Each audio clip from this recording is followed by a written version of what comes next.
et des milliards d'hommes qui vont prier et le feu de Dieu va revenir et les anges seront à nouveau en action. Et je vous assure, le diable ne profitera pas de ce confinement pour détruire l'église, détruire les chrétiens et détruire les enfants de Dieu.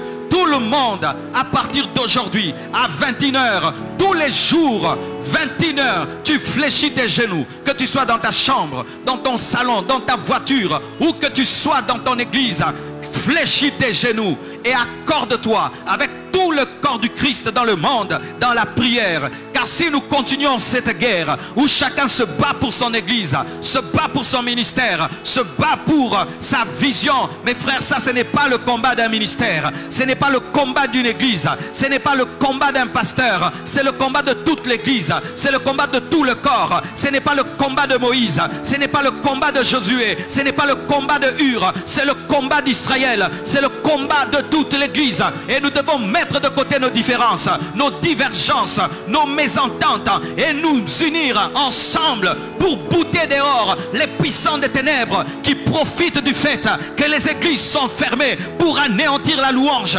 anéantir la prière, anéantir la sanctification. Et nous allons lancer ce mouvement, nous allons contacter des leaders spirituels, nous allons passer à la télévision, passer à la radio, faire des panneaux afin que tous les chrétiens dans le monde sachent qu'il y a une heure où tous les enfants de Dieu dans le monde sont unis en esprit et prient. Et je vous assure, les puissants des ténèbres seront dérangés, le complot du diable va échouer et la puissance de Dieu va opérer dans l'église. Et je t'assure mon frère, ce n'est pas de Dieu que tu puisses penser que cela ne t'intéresse pas. Cela nous concerne tous. Tu dois adhérer et partager cette vidéo.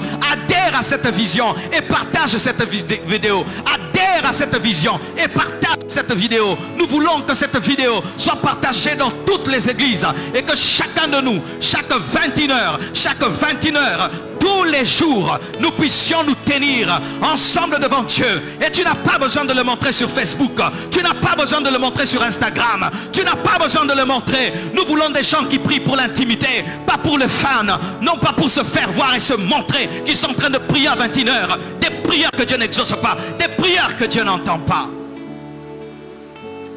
Mes frères et sœurs, voici la direction que Dieu m'a donnée. Et si nous le faisons, les puissants des ténèbres vont échouer.